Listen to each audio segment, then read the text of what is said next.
This is White Plains Week, the weekly roundup of White Plains, Westchester, and world news. With John Bailey, editor and publisher of the daily internet newspaper White Plains Citizen Net Reporter, WPCNR.com. Jim Benneroff, editor and publisher of SuburbanStreet.com and WhitePlains.com. And me, Peter Katz, formerly with NBC, ABC News, and stations from Boston to Los Angeles. White Plains Week, what's happening? Who are the newsmakers? What's in store for the future? The views and opinions expressed on this program are solely those of the participants. White Plains Week is presented on Optimum Cable Channel 76, Verizon Fios Channel 45, and on the internet at whiteplainsweek.com, youtube.com, and wpcommunitymedia.org. Now, White Plains Week. Good evening, Mr. and Mrs. White Plains, Westchester, and the world, and happy holiday from White Plains Week. And here in White Plains, New York, USA, Jim Benneroff is on assignment, but Peter Katz, the anchor for all seasons, has the headlines. Right. I think Jim's assignment is baking cookies for Santa Claus. That would be nice, waiting for Santa to come. Maybe he could interview the jolly man. Yes, maybe he could. And ask us why our stockings weren't so full this year. Well, you bring up an interesting point. Anyway, about that. We can fill them with these headlines, folks. The headlines for the program being recorded Friday, December 21st, 2018. Winterfest debuts in White Plains, New York, USA, and continues from 11 to 5 p.m. Saturday and Sunday. It's heated and cozy and safe from the elements, and it's downtown, right in the heart of things. Right? Right, exactly, and well secured, by the way. Just outside of Macy's. You can go there, have some fun, do a little shopping outdoors. It's a very nice thing, it really is.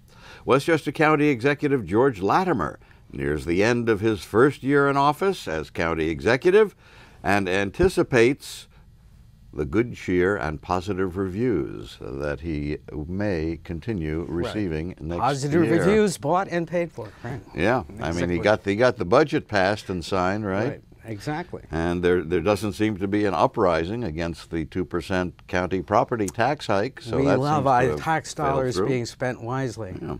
The county does, however, anticipate the November sales tax figures coming out, but there's some apprehension in the air. It was may real low in October. not be as good as one would like. Right.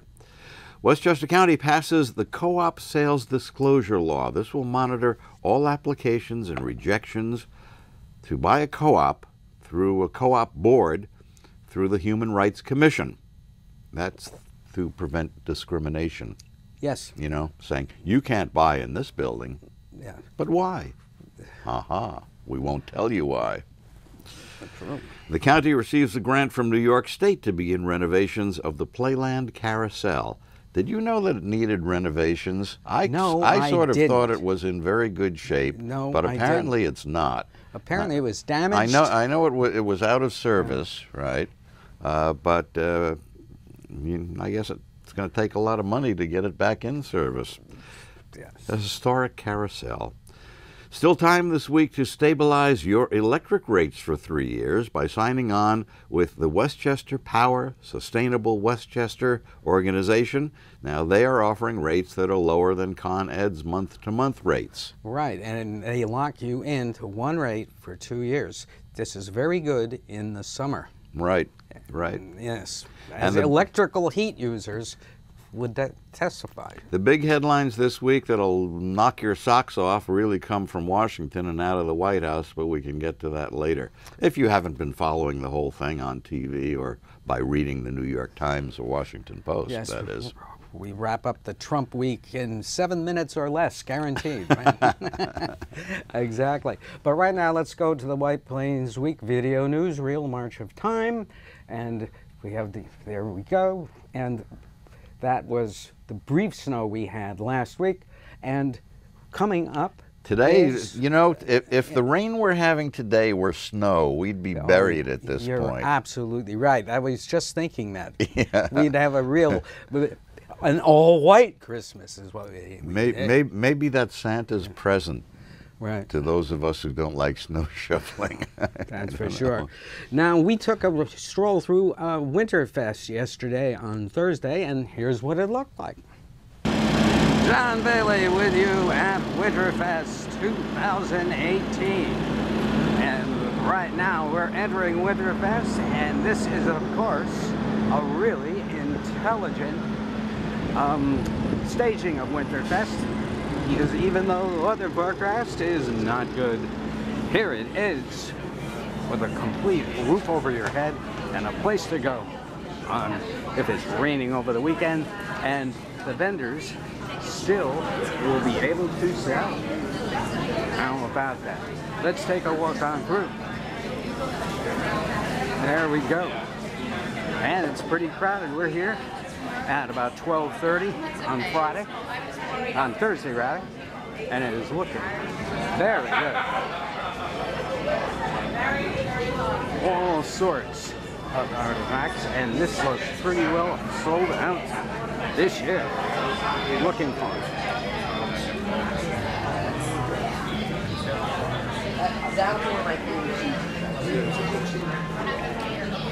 Art, clothing, tchotchkes, everything you need to pick up that little something for the wife or the girlfriend that you forgot. And of course, that fabulous Christmas music. And it is not noisy. Very good. And it's an easy stroll through. Winterfest, which has gotten better every year, as far as I can see. This is its best staging ever. Winterfest, White Plains, New York, USA. Right along Clark Street. Plenty of parking. Come on out. Enjoy yourself. If it's raining, you've got something to do with the kiddies. And if it's not raining, you can stroll on in. Hey, we have, the Citizen Recorder has been recognized. We're heading outside, heading down the main street for the outdoor activities. Hello, Mr. Reindeer, how are you? It's always great. You never know who you're going to meet at Winterfest. We just finished talking with an old friend from the past.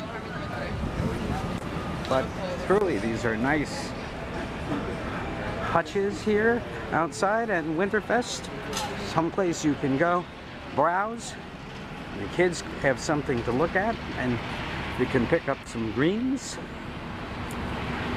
Very good stuff. And of course, this is very interesting right over here. Very interesting stuff. So, that's it. Winterfest 2018. Downtown White Plains, New York, USA. Well, that's kind of a nice thing, actually. It's smart promotion for the downtown. It's a nice way to shop outside of a mall.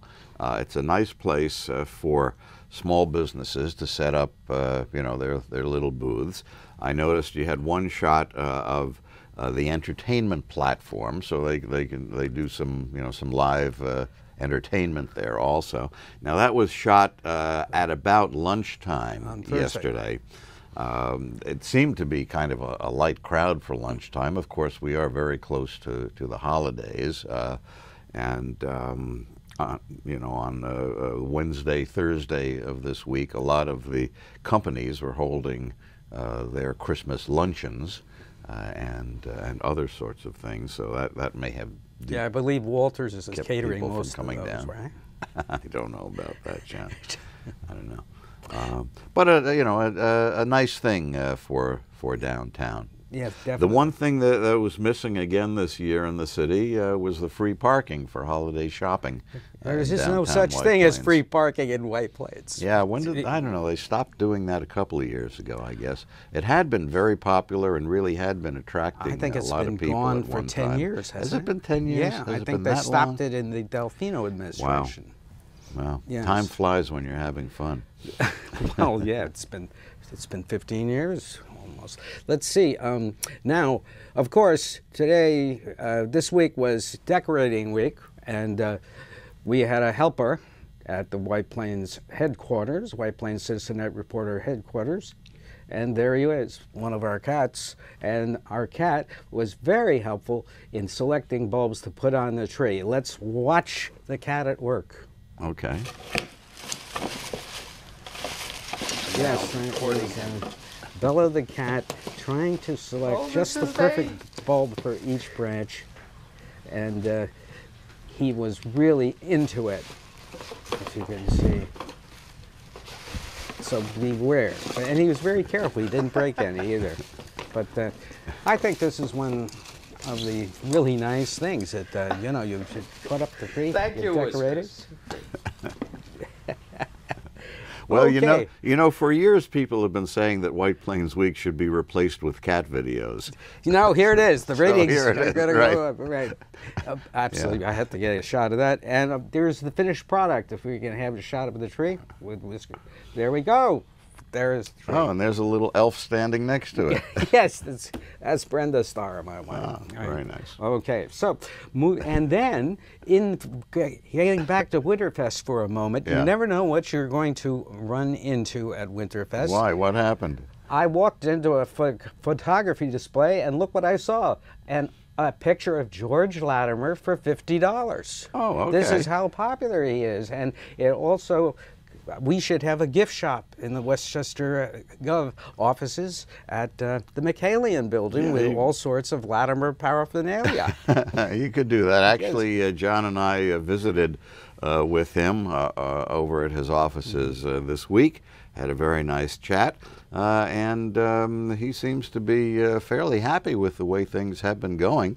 The first year of the administration, you know, usually you can expect a short honeymoon period, but I think he's gotten a longer honeymoon period than most politicians new to an office He's can expect. always out there supporting reasons why for certain legislation, like Well, the you know, co-op legislation he just passed is long needed Yeah. because you never know what's happening, and now it's going to be reviewed. Well, the other thing that he's been Rights doing, Commission. especially now during the holiday season, is going from community to community and meeting people, especially at senior citizen centers, and that's part of the magic. Yes. That he brings to the office. That Latimer magic. Yeah, yeah.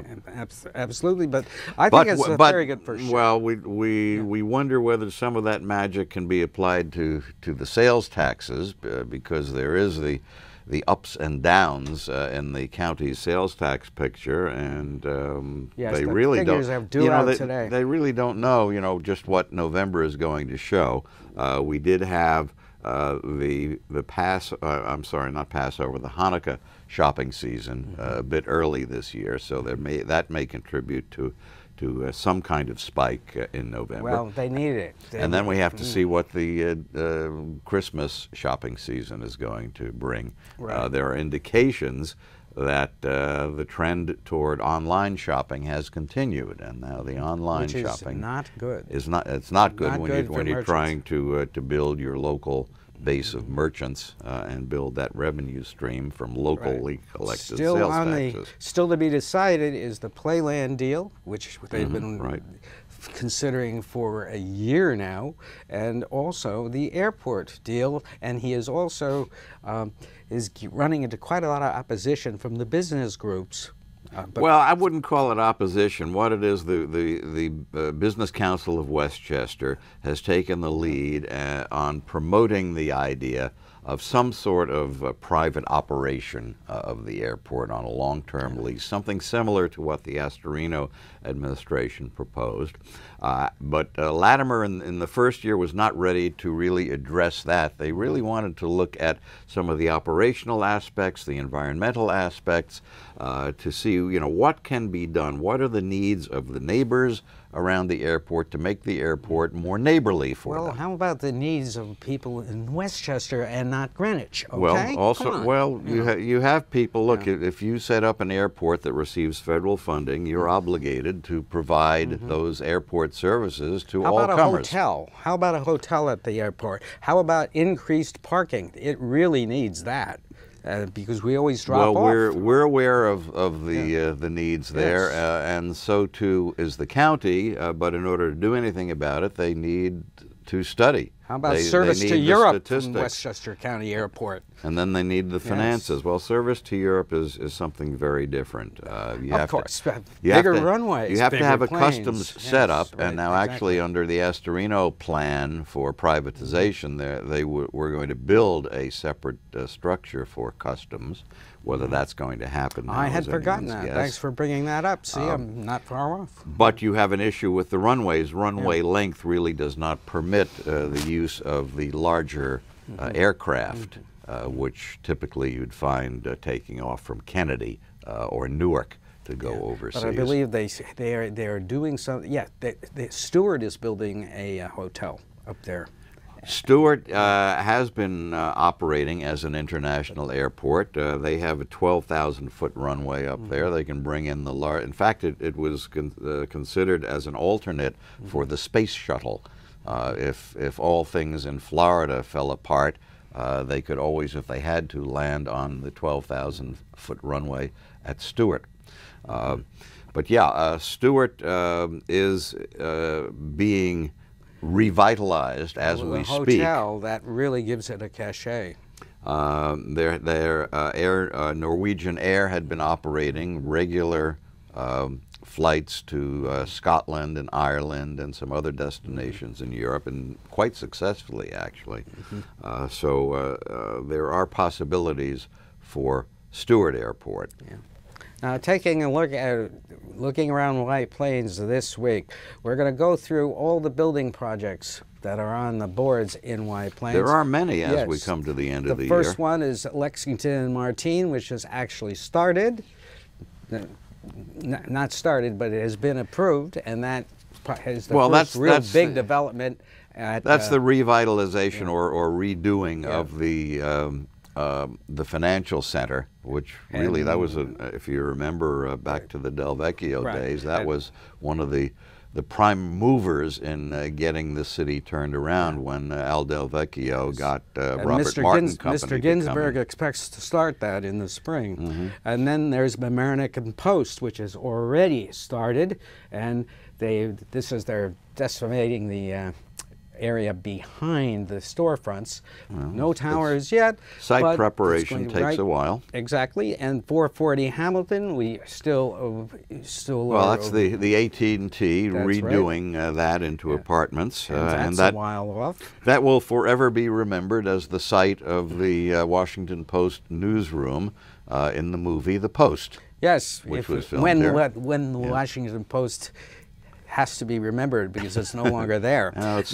still very much there, as you'll find out when we get to the Trump segment. Yes, the 121 Westmoreland is over there on Westmoreland Avenue, but the project for the brewery and apartments a little bit down the street, that is nowhere at the present time. And then at Hale Avenue, they are coming out. They are going to begin a couple of new apartments down on Hale to join the two that are already there, and the pavilion plan that is still being adjusted. We do not know where that is at. Well, they had submitted a revised site plan, and the city seemed to like it very much. They took out some of the retail. They added some apartments. They opened it up a little bit to make it more inviting, more pedestrian friendly. They were going to make the parks more child friendly. Yes. we haven't really That seen was any. from July. Haven't That was seen from any July. major construction over there. Just driving by. No, But and White Plains is getting killed because Harrison is leaping ahead, and God knows what is going to happen with plant. The Good Counsel property, that is really bogged down, literally, in an environmental concern.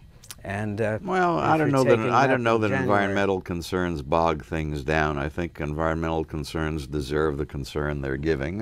You just have to keep well, the dealing with it. project is bogged And down. well, eventually okay? you have I to make a perhaps decision. misspoke. You have to make decisions. That's right.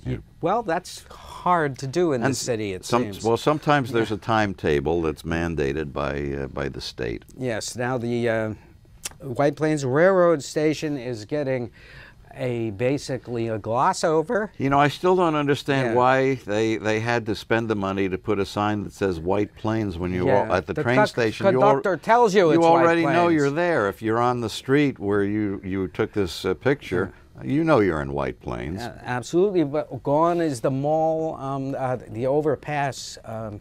The Welcome to White Plains sign that, Yes, that was up on that. Because you're not welcome in train bridge. White Plains, but your cars are. Oh, right. John, stop. Okay, and then the White Plains Mall, which is as it looks today, nothing appears to be happening on that.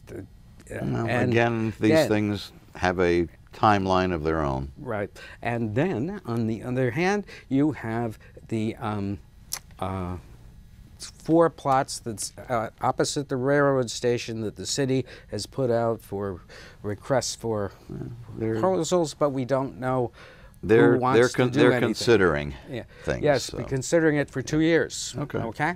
Now, what you've been waiting for? What? Trump in review. Oh, the Trump stories. Well, you really have to follow what's going on in Washington today because there's a battle going on as to whether the government is going to be closed because they can't come together and agree on a funding bill to keep it open. White Plains will stay open, though. And Trump said that he will take the responsibility for closing the government unless they fund his wall to the tune of $5 billion. And which now he doesn't call it a wall, he calls it steel slats. steel slats. Yeah. How about the port of entry? Somehow that sounds like a Damon Runyon character at a racetrack. I'd like you to meet my friend Steel Slats. Yes, or Slats Murphy. Anyway, the Washington Post reports that President Trump has lost control of himself and the ability to govern. Phil Rucker's report is the result of interviews with 27 White House insiders. The report paints a picture of a White House which has devolved into chaos and instability. Trump is said to be in bunker mode, unable to cope with pressures from the insults, the lawsuits, the investigations he and his family have been facing. James Mattis has resigned as Secretary of Defense. Trump's illogical decision-making and refusal to listen to the good advice he was being given by the few adults left in the Trump administration, such as Mattis, apparently became too much for the well-respected retired general to tolerate any longer. Trump's spur-of-the-moment decision to pull American forces out of Syria and turn over the place to Russia and Syrian dictator Assad and ISIS apparently was the last straw for Mattis. Trump consulted no expert on Syria before putting out his tweet yesterday morning, which stunned Washington, including plenty of Republicans. Trump evidently has no clue as to what's going on in Syria or the power politics at work there. Reports say Trump reacted to a request from Turkish dictator Erdogan, who has been blocked from sending his troops up against the Kurds, our allies in Syria. Without American troops fighting alongside the Kurdish forces, Erdogan would be free to send in his troops to fight with the Russians and the Iranians and Assad's forces against the Kurds. Kurds in Turkey have been opposed to the vicious attacks Erdogan's forces have been making against the citizens of Turkey. A few hours after Trump made his Syria tweet, he also let it be known that he's going to pull about half the American forces out of Afghanistan, essentially turning that country back over to the Taliban and al-Qaeda. And the Department of Defense and the Department of State and most people at the White House knew nothing about this. This was something he did on his own at the spur of the moment. Mattis's resignation letter makes it clear that the general strongly disagrees with Trump's ideas and national security policies. Mattis said in part, and I quote, "I believe we must be resolute and unambiguous in our approach to those countries whose strategic interests are increasingly in tension with ours. It is clear that China and Russia, for example, want to shape a world consistent with their authoritarian model, gaining veto authority over other nations' economic, diplomatic, and security decisions to promote their own interests at the expense of their neighbors, America, and our allies." That's part of what Jim Mattis said in his resignation letter, and that really is stunning because you have never in the history of this country heard a Secretary of Defense, either staying in or going out, differing with the President of the United States so publicly. Mattis will be staying on through February, he says, to help in a transition to someone else who might be better able to deal with Trump. Oh boy, NBC News reports that Special Counsel Robert Mueller is planning to have his investigations into Trump wrapped up by mid-February. The big question will then be, will Acting Attorney General Matthew Whitaker keep Mueller's findings secret from Congress and the American people in an attempt to protect Trump by hiding the truth? I would say he would. William Barr, the man who Trump wants to make the permanent Attorney General in his administration, wrote a 20-page unsolicited memo to the Justice Department in June criticizing the Mueller investigation and saying the president's powers make him immune from being investigated, immune from being convicted of a crime, or having his power questioned. It sounds like Barr would support Trump becoming America's first dictator with stuff like that. Echoes of the Reichstag. State attorneys general from Maine to South Carolina have joined in a lawsuit filed by conservationists also seeking to block the Trump administration from allowing seismic testing in the Atlantic Ocean that could harm marine mammals and lead to drilling for oil and gas off the eastern seaboard for the first time in decades. New York State Attorney Barbara Underwood made the big announcement for the coalition of state attorneys general from Maryland, Virginia, North Carolina, South Carolina, Massachusetts, Delaware, Connecticut, New Jersey. They're opposed to drilling for oil and natural gas off the coast. A lot of people should be. Ryan Zinke is out as Trump's Interior Secretary. Zinke is under more than a dozen investigations for ethics violations and corruption. And even as Zinke was resigning because of his sleaziness, Trump was praising him. Trump has been trying to get out of Washington to go to Mar-a-Lago for Christmas, but he's been kept there because of the business on Capitol Hill, which may lead to a government shutdown.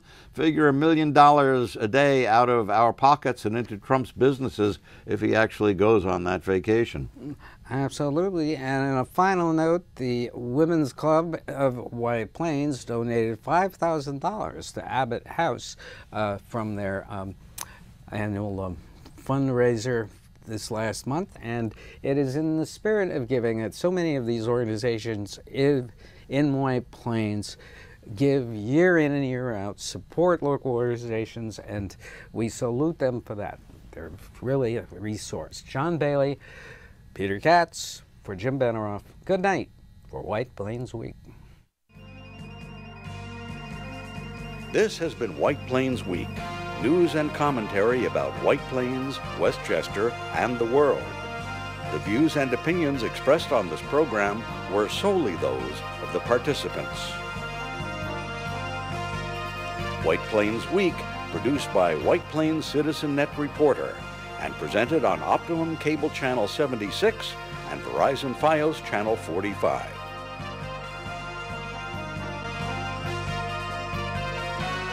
You may view White Plains Week anytime on the internet at whiteplainsweek.com, youtube.com, and wpcommunitymedia.org.